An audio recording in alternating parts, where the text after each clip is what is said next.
remettons ce moment entre les mains de Dieu. Père éternel, mon Dieu, merci pour ta fidélité dans nos vies, merci pour ton amour, merci pour ta bonté, merci pour ta grâce, Seigneur Jésus. Ce matin, nous aurions pu être n'importe où ailleurs, mais toi, Seigneur Dieu, tu as décidé que nous soyons ici et Seigneur, tu as permis que nous soyons là. Je prie afin que tu nous remplisses de ton Saint-Esprit et qu'au travers de cette prédication, tu continues ce que tu as déjà commencé ce matin, que tu nous parles, que tu nous touches, que tu nous fasses du bien et Seigneur Dieu, que tu nous remettes, Seigneur Dieu, sur le chemin qui est le bon, sur le chemin qui est le tien. Que ton nom soit glorifié. Amen. Amen. Alors, ce matin, nous allons continuer ce que nous avons commencé la semaine dernière. Nous allons être sur la suite du message de la semaine dernière. Et ce matin, nous allons parler de courage. Nous allons parler de courage, plus précisément d'un courage à toute épreuve. Un courage à toute épreuve. La semaine dernière, pour ceux qui étaient là, eh bien, nous avons parlé de David. Vous vous en souvenez ? Nous avons parlé de David qui a vécu un des grands chapitres de sa vie, son combat contre Goliath. Mais nous avons vu qu'avant d'en arriver là, eh bien, il a affronté de nombreux obstacles. Avant d'arriver jusqu'à Goliath, il est passé par de nombreux obstacles et on a vu que eh bien, nous également, dans notre vie, dans notre marche chrétienne, dans notre foi, eh bien, nous traversons énormément d'obstacles et la façon dont nous pouvions les traverser, eh bien, c'était comme David qui, avant d'arriver jusqu'à Goliath, il est d'abord passé par son frère, son propre sang, qui a d'abord essayé de le décourager, qui a d'abord essayé de l'humilier devant tout le monde. Mais David ne s'est pas arrêté là, il a continué à avancer. Il est ensuite parti devant le roi lui-même qui a douté de lui, le roi qui a remis en question ses capacités. David aurait eu toutes les raisons de faire marche arrière, de retourner, de dire j'abandonne, je laisse tomber. Mais malgré tout, David a continué à aller de l'avant, il a continué à avancer. David s'est retrouvé face à Goliath. Goliath l'a humilié, l'a intimidé, l'a insulté. Il aurait pu dire non, c'est bon ici, j'arrête, j'abandonne. Mais David a continué d'avancer, il a continué d'avancer. David a fait preuve d'un courage à toute épreuve. Il a fait preuve de courage. Et on a vu ce point la semaine dernière, mais j'aimerais revenir dessus. Eh bien, on disait la semaine dernière que le remède contre la peur, finalement, c'était quoi ? C'était la connaissance, la révélation de la présence de Dieu dans notre vie. La présence de Dieu chasse la peur. J'aimerais donner une petite analogie pour que nous comprenions vraiment cela. J'aimerais dire la chose suivante. Des fois, c'est une image que j'aime bien prendre, mais c'est une image qui est très révélatrice, finalement. C'est que, des fois, vous savez, on a peur, par exemple, pour nos finances. C'est déjà arrivé à quelqu'un d'avoir peur pour ses finances ? De se dire, mince, comment est-ce que je vais finir le mois ? Comment est-ce que je vais payer ceci ? Comment est-ce que je vais payer cela ? Comment est-ce que je vais m'en sortir avec telle ou telle facture ? Maintenant, moi, j'aimerais nous poser la question. Si vous étiez, l'enfant, le fils, la fille de l'homme le plus riche du monde, de Elon Musk par exemple, ou de Bill Gates, ou de Warren Buffett et j'en passe, si vous étiez leur enfant, est-ce que honnêtement, dites-moi la vérité, est-ce que honnêtement, vous auriez peur pour vos finances ? Est-ce qu'à un moment donné, ça vous passerait par la tête de vous dire « Mince, comment est-ce que je vais réussir à régler ça ? Comment est-ce que je vais réussir à payer la scolarité de mes enfants ? Comment est-ce que je vais faire ci ? Comment est-ce que je vais faire ça ?» Ça ne vous passerait pas par la tête. Pourquoi ? Pas parce que vous avez, vous, spécifiquement l'argent, mais parce que vous savez que papa est là et qu'il assure mes arrières. Vous savez que quoi qu'il arrive, papa est là et il assure mes arrières. Mais si nous n'avons pas peur lorsqu'il s'agit de Bill Gates, lorsqu'il s'agit de Elon Musk, lorsqu'il s'agit de quelqu'un d'autre, à combien plus forte raison devrions-nous être en confiance alors que l'on sait que papa est là et qu'il assure nos arrières ? alors qu'on sait que notre Dieu est là et qu'il assure nos arrières.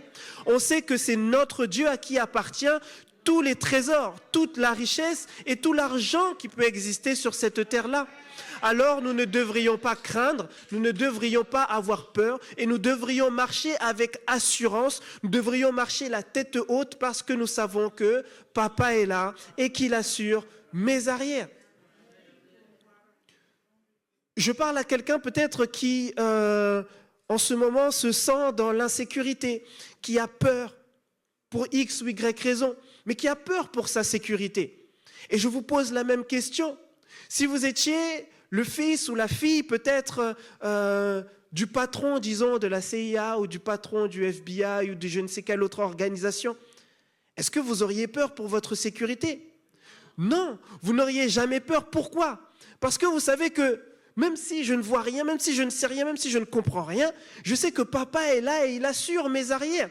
Je sais que quand je marche dans la rue, même lorsque je suis dans les rues de Saint-Denis, les rues de Creil, les rues de peu importe où je suis, je sais que Papa est là quelque part.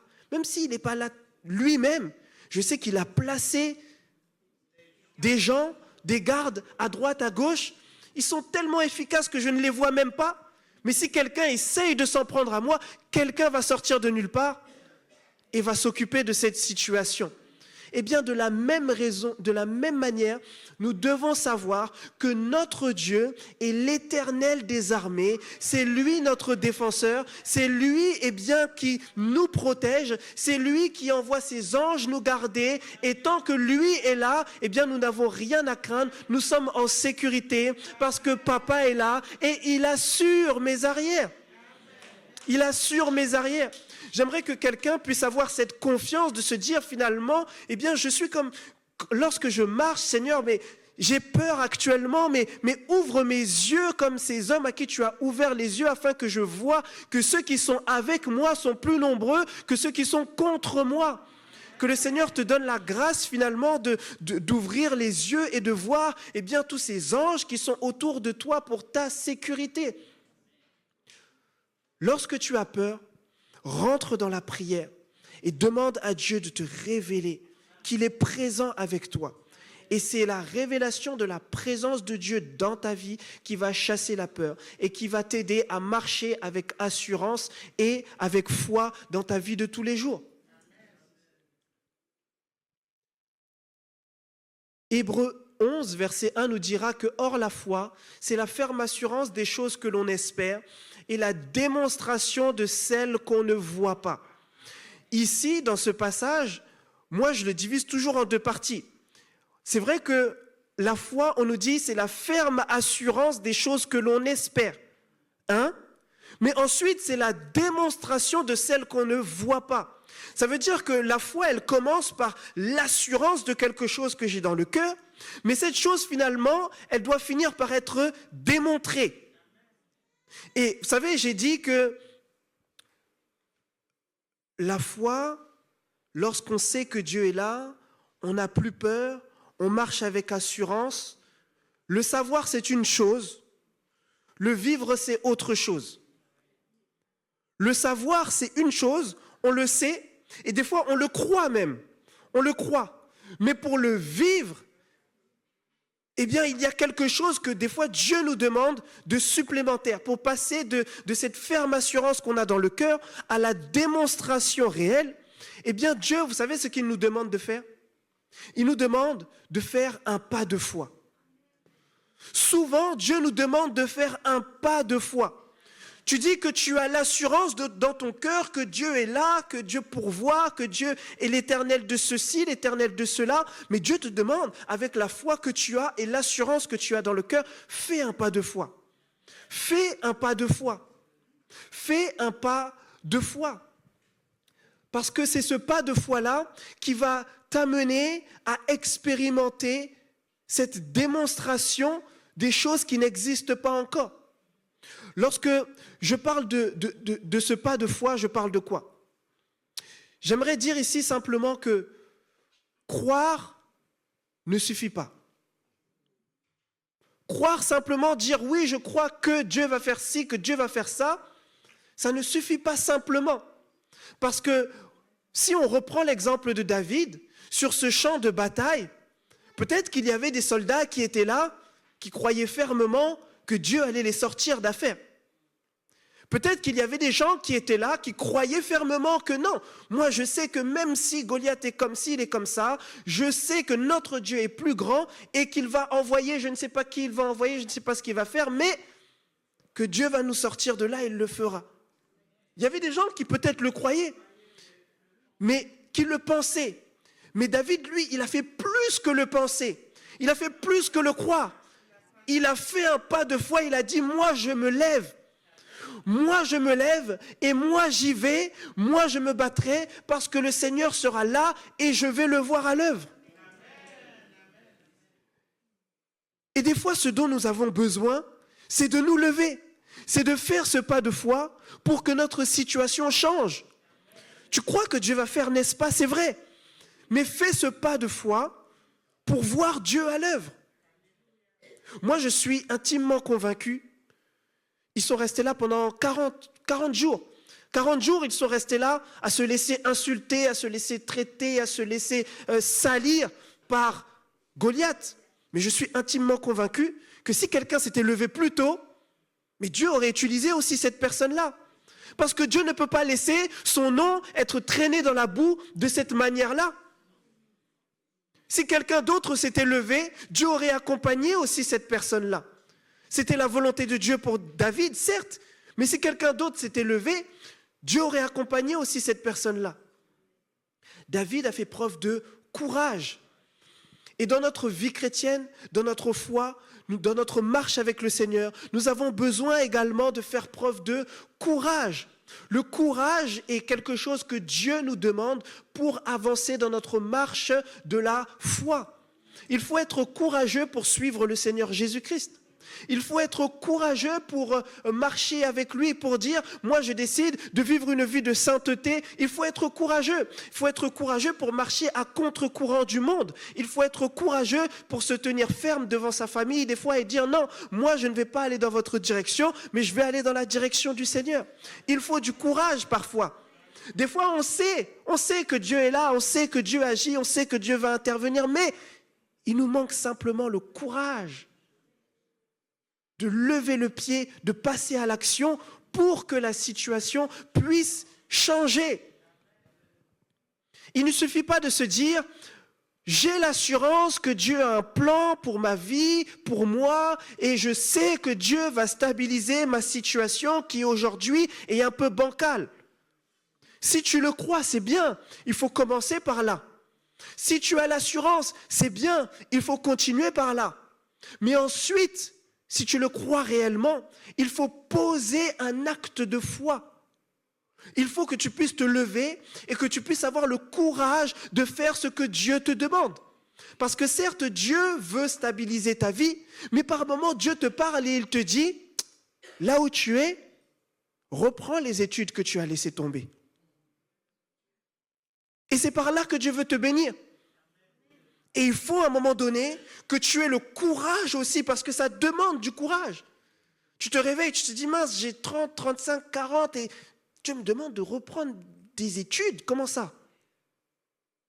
Oui, mais il faut que tu aies le courage de te lever et de faire ce que Dieu te demande de faire. Oui, mais Seigneur, tu vois ma situation, je prie afin que tu puisses faire ceci, afin que tu puisses faire cela, mais le Seigneur te dit, d'accord. Mais fortifie-toi et prends courage. Lève-toi et mets en place cette entreprise que je te mets à cœur depuis un certain moment. Mets en place ce business que je te mets à cœur depuis un certain moment. Va là où je te mets à cœur depuis un certain moment. Postule là où je te mets à cœur depuis un certain moment. Oui, mais moi, Seigneur, je ne peux pas postuler là-bas parce que tu vois, mon CV n'est pas comme le CV des autres. Mais fortifie-toi, prends courage. Et rappelle-toi, comme nous avons dit précédemment, que papa est là et qu'il assure tes arrières. Tu n'as pas besoin de te soucier de quoi que ce soit. Souvent, on se soucie de notre avenir, on se dit, mais demain, comment je serai demain? Qu'est-ce que je vais faire demain? Si je postule là, si je travaille ici, si je fais ça, ça ce n'est pas pour moi, ça ce n'est pas disponible pour moi, je ne suis pas assez pour ci, je ne suis pas assez pour ça. Mais papa est là et il assure tes arrières. Si tu étais le fils du président de la République, est-ce que tu te soucierais franchement, est-ce qu'on va accepter mon CV ici, est-ce qu'on va accepter mon CV là? Même si on n'accepte pas ton CV pour ton CV, on acceptera ton CV parce que tu es le fils du président. Et si dans ce monde, on n'accepte pas ton CV parce que tu n'as pas les compétences requises, si Dieu a décidé que tu dois rentrer là, tu rentreras. Et on va accepter ton CV parce que tu es le fils du roi des rois, parce que tu es la fille du Seigneur des seigneurs. Et nous devons marcher avec cette assurance. Un enfant de Dieu marche avec assurance. Un enfant de Dieu marche la tête haute. Il marche en sachant qui il est. Je connais mon identité et par conséquent, je ne vais pas baisser la tête. Certes, je suis devant cette porte qui me paraît infranchissable, mais parce que Dieu est avec moi, si c'est sa volonté, je vais rentrer là-bas. Alors je marche la tête haute. J'ai l'assurance peut-être que Dieu va apporter un réveil dans cette ville. Des fois, je me dis, mais j'ai l'assurance que Dieu va remplir l'église. J'ai l'assurance que le deuxième culte que nous avons, qui n'est pas forcément rempli, que demain, Dieu va le remplir complètement. D'accord? C'est bien d'avoir cette assurance-là. C'est bien de croire ça. Mais à un moment donné, il faut que quelqu'un se lève.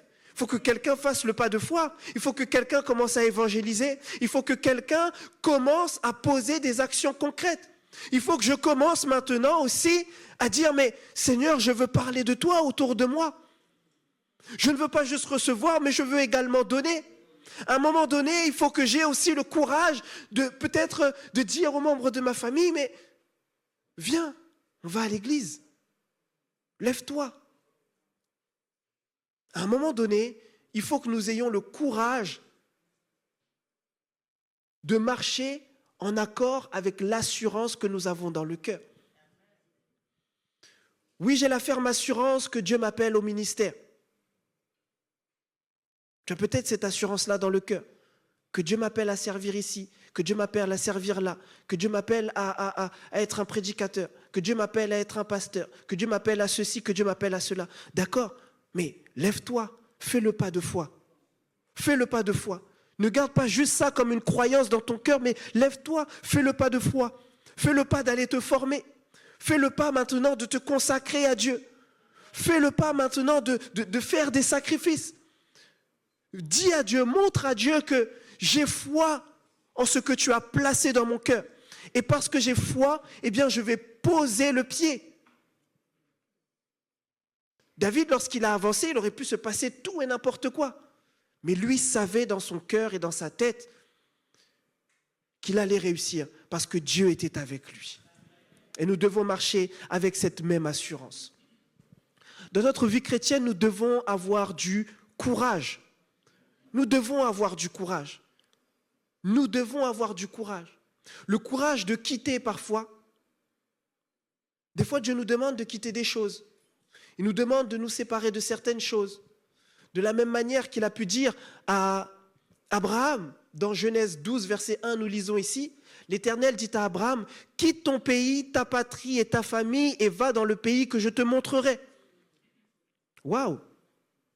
Quitte tout, ta famille, ton pays, ta patrie, quitte tout et va dans le pays que je te montrerai. Je ne sais pas si on se rend compte, mais c'est une demande grave de la part de Dieu. C'est comme si le Seigneur vous parlait à cet instant et vous disait, mais laisse tout tomber. Laisse tomber l'église, laisse tomber ta famille, laisse tomber ton pays, laisse tomber le travail. Allez, va au Mexique. Et encore, là, il dit le Mexique. Ici, il ne lui dit pas où. Est-ce que vous vous rendez compte? Moi, je pense que 90% d'entre nous, si Dieu nous disait une phrase pareille, laisse tout tomber, va au Burkina Faso, beaucoup vont dire, ah ouais, non, mais Seigneur, bon, là, je suis pas sûr que c'est la voix de Dieu. Des fois, c'est vrai que le diable, il parle aussi. Est-ce que vraiment Dieu a dit que? Oui, mais je crois. Et puis là, maintenant, on va venir à l'église tous les dimanches pour dire, oh Seigneur, il y a des voix dans ma tête, retire les voix dans ma tête. C'est vrai ou c'est pas vrai? C'est vrai. C'est vrai parce que des fois, on lit des choses comme ça, on se dit, ouais, c'est facile ce que Dieu demande, c'est simple. Mais non, il faut du courage. Quand Dieu demande à Moïse de partir devant Pharaon, je ne sais pas si vous vous rendez compte de la gravité de ce que Dieu est en train de lui demander. C'est comme si là, Dieu maintenant tout de suite, il te dit, mais toi là, lève-toi, maintenant va devant Kim Jong-un. Et puis mets-toi devant lui et parle. Non mais c'est facile de lire les choses comme ça, mais il faut se rendre compte de ce que Dieu demande. Il n'est pas en train de dire, oui, va devant Rolf et dit, libère les enfants de Dieu plus tôt, fais une prédication plus courte. C'est pas ça qu'il demande. Il dit, va devant Kim Jong-un. Vous vous rendez compte? Il y a de quoi avoir peur, il y a de quoi stresser, il y a de quoi commencer à inventer des histoires. Oui, mais moi, je parle pas. Il y a de quoi. Mais Dieu nous demande d'avoir du courage. Fortifie-toi et prends courage. Parce que je suis avec toi. Peu importe ce que Dieu te demande, fortifie-toi et prends courage. Fortifie-toi. Dieu peut te demander de quitter peut-être cette relation dans laquelle tu te trouves. C'est difficile de sortir d'une relation, qu'elle soit amicale ou amoureuse, c'est difficile. Surtout quand on est bien à l'intérieur de cette relation. Des fois, il y a des gens qui, lorsqu'ils conseillent d'autres personnes, te disent, oui, mais toi, c'est simple, toi, ton problème, tu ne vois pas que c'est cette relation, sors de là, c'est facile. Mais c'est facile de dire quelque chose à quelqu'un. C'est difficile de le faire. C'est difficile de le faire. Il n'y a que quand on se retrouve nous-mêmes dans cette situation, qu'on se dit, ah ouais, d'accord. C'est facile lorsqu'on regarde à la télé, on voit des films, on se dit, mais franchement, lui, son copain, sa copine, son mari, sa femme l'a quitté, et puis il est là, il pleure. Est-ce qu'il est sérieux? Mais c'est le jour où on va te quitter. C'est ce jour-là où tu vas te rendre compte que, ah mince, en fait c'est du sérieux cette histoire. C'est facile de parler comme ça, mais que le Seigneur nous donne le courage de faire ce qu'il nous demande. Le Seigneur peut te demander de quitter cette vie de péché dans laquelle tu te trouves. Le Seigneur peut te demander de quitter ces mauvaises habitudes que tu as aujourd'hui. Ces mauvaises habitudes qui t'empêchent de rentrer dans la destinée qu'il a prévue pour toi. Le Seigneur peut te demander de quitter toutes ces choses-là. Mais est-ce que tu as le courage de te lever et d'y aller? Parce que quitter, c'est une chose. Mais après, il faut affronter tout ce qui va avec le fait d'avoir quitté. Et c'est là où il faut du courage. Il faut du courage pour se lever maintenant devant ses amis et leur dire, écoutez les gars, je suis désolé, mais moi je ne viens plus ici avec vous. Je suis désolé, mais moi je ne peux plus aller là-bas avec vous. Je suis désolé, mais moi j'ai donné ma vie au Seigneur, on est ensemble jusqu'à la mort, vous êtes mes amis, je serai toujours là pour vous, mais en tout cas là-bas, c'est un chemin sur lequel moi je ne peux pas vous suivre. Il faut du courage pour faire ça. Il faut du courage pour pardonner. Il faut du courage pour pardonner. Comme je disais tout à l'heure, c'est facile de dire à quelqu'un, pardonne, pardonne, vas-y, pardonne, t'as fait du mal, pardonne, pardonne. C'est le jour où on va te faire du mal bien comme il faut. Non mais vraiment, c'est le jour où on va te faire mal. En fait, c'est ce jour-là que tu vas... Ah ouais, en fait, c'est sérieux ce qu'il y a dans la parole de Dieu. En fait, c'est sérieux.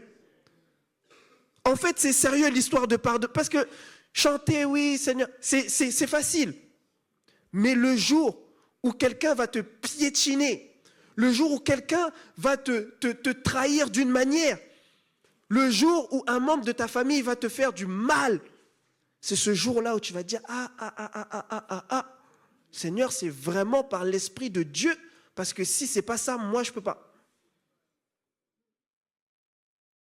C'est le jour où tu vas être comme Joseph, trahi par tes frères, vendu en Égypte comme un moins que rien, trahi par la personne même qui t'a recueilli chez lui, injustement jeté en prison.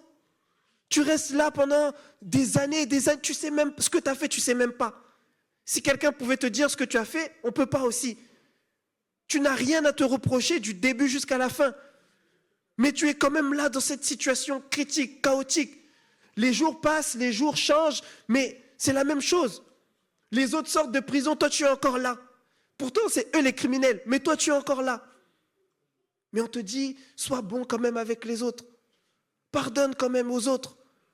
Et dans toutes ces galères, tu réussis quand même par la grâce de Dieu, parce que papa est là et il assure tes arrières.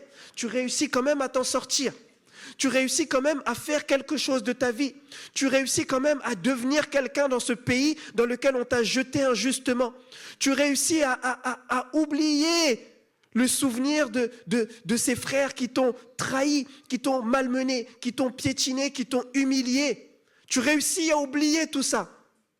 Tu réussis après un long cheminement de plusieurs années, tu réussis. Et maintenant que tu as réussi, maintenant que tu es installé, maintenant que tu es bien, que tu es passé à autre chose, qui voilà? Tes frères. Ceux-là même qui t'ont trahi, ceux-là même qui t'ont piétiné, voilà qu'aujourd'hui ils viennent te demander de l'aide.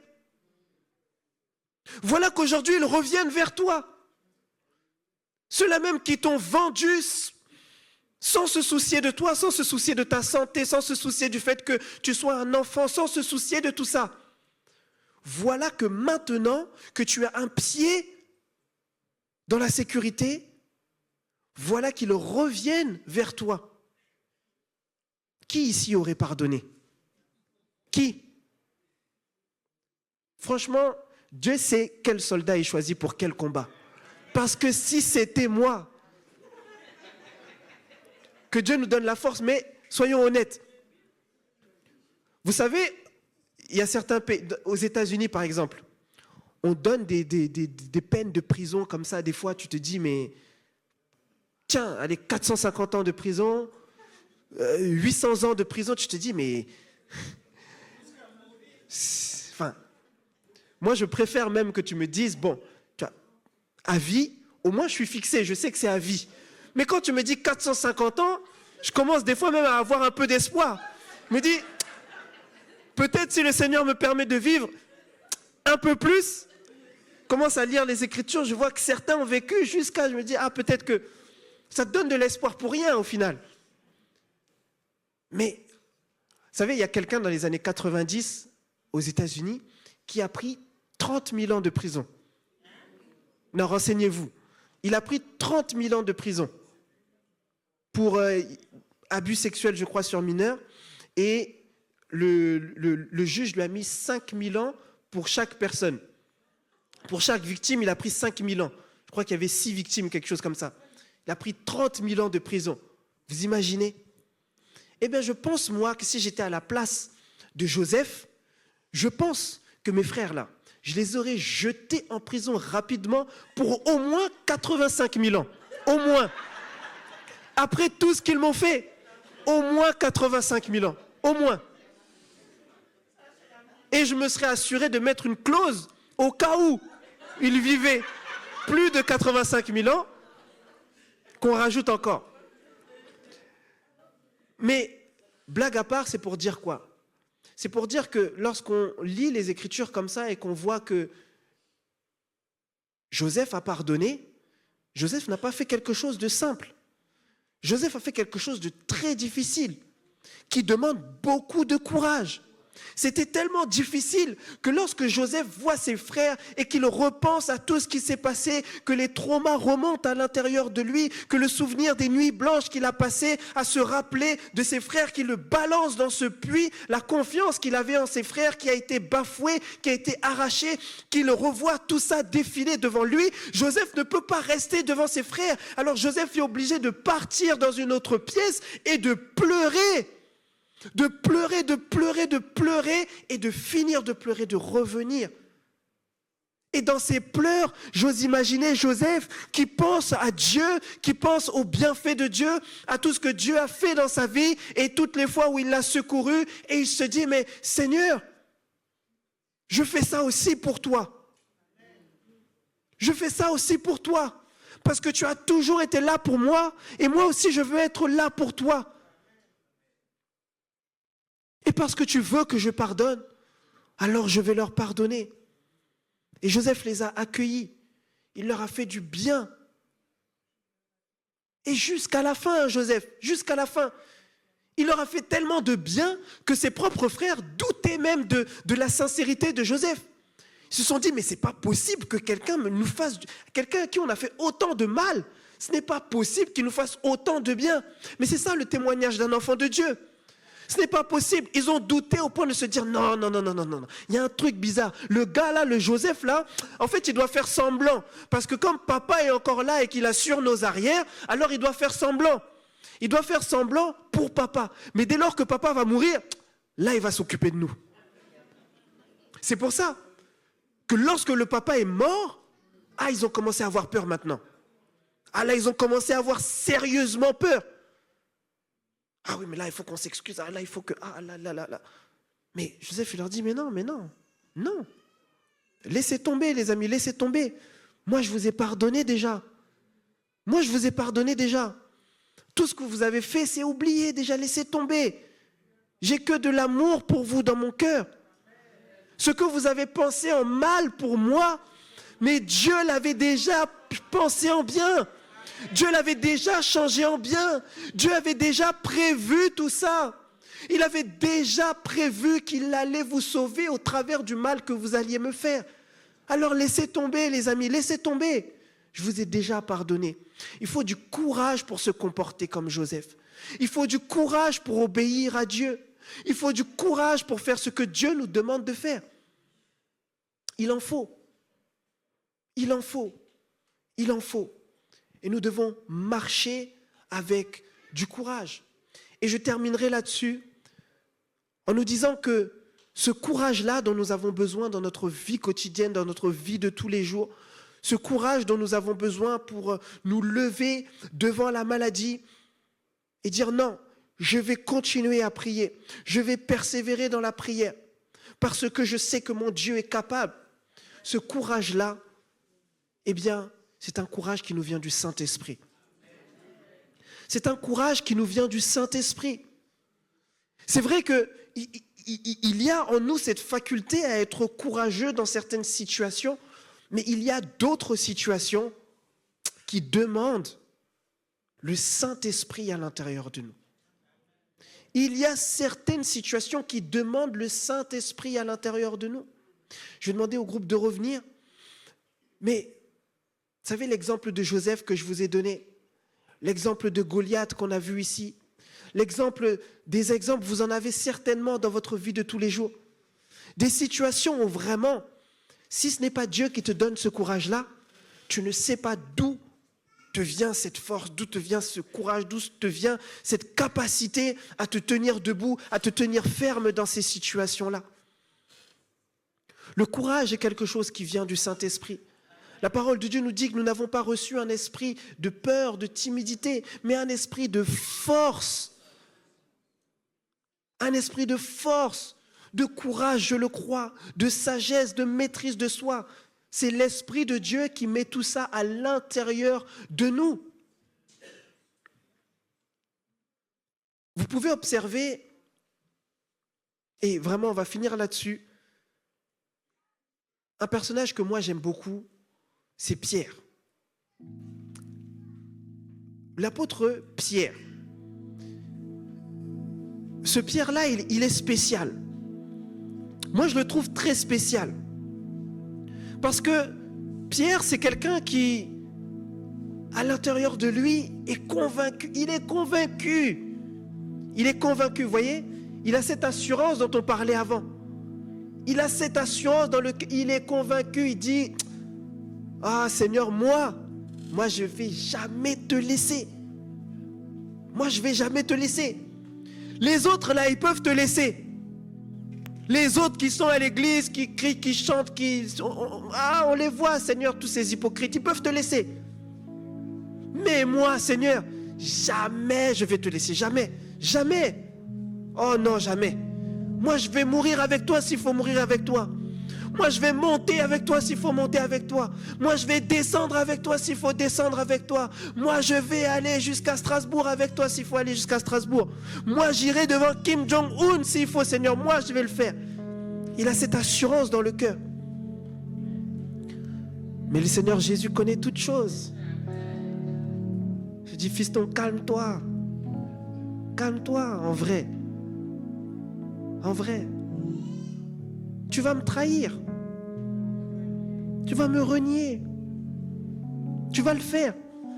Même si tu as cette assurance à l'intérieur de ton cœur, tu vas malgré tout me renier. Parce que tu n'auras pas le courage que cela demande de faire ce pas de foi que tu es en train de proclamer là. Parce que la situation dans laquelle on va se retrouver, la situation dans laquelle je vais me retrouver, c'est une des situations comme tu n'en as jamais vu auparavant, comme tu n'en as jamais expérimenté auparavant, comme tu n'as jamais même songé qu'un jour cela pourrait t'arriver auparavant. Alors quand tu dis que tu vas rester à mes côtés, tu te bases sur ce que tu as déjà vu, sur ce que tu connais. Mais la situation que tu vas affronter est bien plus grande, bien plus chargée, bien plus terrible que ce que tu as vu jusqu'à présent. Et je sais que tu ne vas pas assumer. Mais calme-toi. Calme-toi. Et qu'est-ce qui s'est passé? Jésus a été attrapé, capturé. On l'a condamné à mort. On l'a condamné à mort, on l'a frappé, on lui a fait toutes ces choses horribles. Et Pierre, lorsqu'il a vu ça de ses yeux, il s'est dit, non. Il a dit, si aujourd'hui on découvre que moi aussi je suis avec Jésus, je vais subir le même sort. Mais on va me tuer. Si ça c'est ce qu'ils font à Jésus le maître, mais à moi qu'est-ce qu'ils vont pas faire? Il a réfléchi comme ça, mais il a débloqué Pierre. Il s'est dit, mais l'envie est là, mais le courage n'est pas là. Parce que quand je pense à ce qui va m'arriver, quand je pense à ce que je risque, quand je pense à tous les dangers qui sont sur ma famille, quand je pense à l'ennemi qui m'attaque, quand je pense à tout ça, même si j'ai envie, mais mes jambes tremblent, je n'y arrive pas. Et alors il a renié Jésus. Mais vous savez ce qui est beau? C'est que ce même Pierre, Jésus leur a dit, non, laissez tomber. Vous savez ce que je vous demande? C'est plus grand que vous. C'est plus fort que vous. Vous n'allez jamais y arriver de vos propres forces, c'est pas possible. Et je ne vous demande pas de le faire de vos propres forces. Mais moi, je vais vous envoyer le Saint-Esprit. Et c'est cet esprit-là qui va vous donner la force, qui va vous donner le courage, qui va vous donner la capacité de faire ce que vous ne pouvez pas faire. Le Saint-Esprit, c'est celui qui donne la capacité à celui qui a la volonté. Et alors qu'ils étaient dans cette chambre haute, Dieu a envoyé son Saint-Esprit qui est descendu sur toutes les personnes qui étaient là. Et alors, le courage les a remplis. La force les a remplis. Et ce même Pierre qui a renié Jésus, c'est-à-dire qu'il n'a pas osé dire moi je le connais, simplement dire moi je le connais parce qu'il avait peur des représailles. C'est ce même Pierre qui, après avoir reçu le Saint-Esprit, il s'est levé fermement devant une foule remplie de personnes. Remplie de personnes. Tu ne sais pas qui est là. Tu ne sais pas qui peut te reconnaître. Tu ne sais pas s'il y a des soldats. Tu ne sais pas s'il y a des gens qui sont déguisés, qui sont là. Il y a encore cette peur qui est là. Il y a encore cette crainte qui est là. Mais lorsque tu es rempli du Saint-Esprit, tu ne regardes plus à tout ça. Tu regardes plus aux paramètres. Tu regardes plus ça fait combien de temps qu'on est dans cette situation. Tu regardes plus oui mais ma famille ceci, oui mais ma famille cela. Tu ne regardes plus à ton âge. Tu ne regardes plus à ce qui se passe autour de toi. Mais tu regardes à la puissance et à la grandeur de Dieu. Et alors Pierre s'est levé et il a prêché la parole de Dieu. Il a prêché la parole de Dieu. Il a prêché la parole de Dieu comme s'il n'y avait personne autour de lui. Et plus de 3000 personnes se sont converties ce jour-là. Parce que Pierre a fait le pas de foi. Il a fait le pas de foi. Et c'est ce pas de foi que je nous encourage tous à faire. Nous allons nous tenir debout dans la présence de Dieu.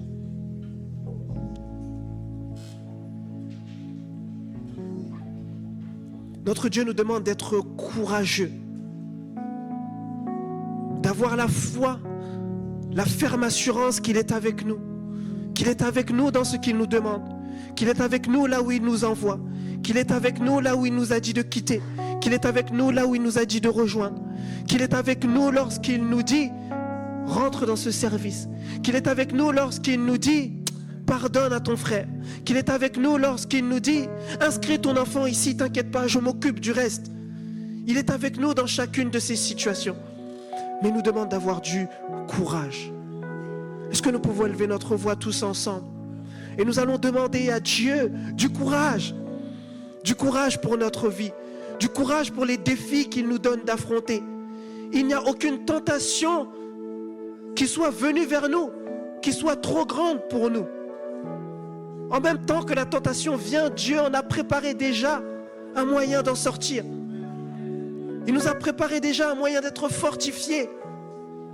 Élevons la voix tous ensemble pendant que le groupe reprend et prions que le Seigneur nous donne du courage, que le Seigneur augmente notre foi, que le Seigneur fasse tomber la peur, que le Seigneur nous donne du courage. Seigneur, tu vois cette personne qui a peur de retourner au travail lundi parce qu'elle sait ce qu'elle va affronter là-bas. Elle sait les défis qu'elle va rencontrer là-bas. Elle sait les contraintes qu'elle va rencontrer là-bas.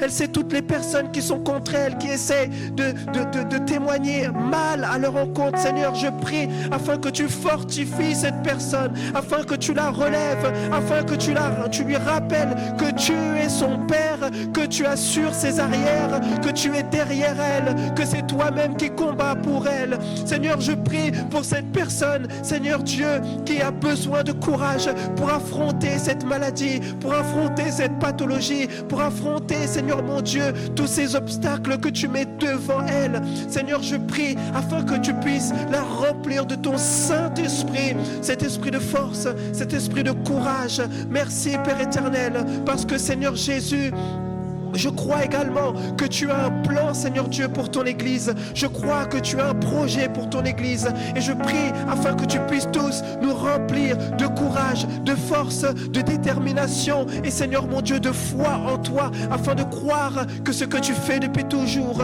que tu vas continuer à le faire.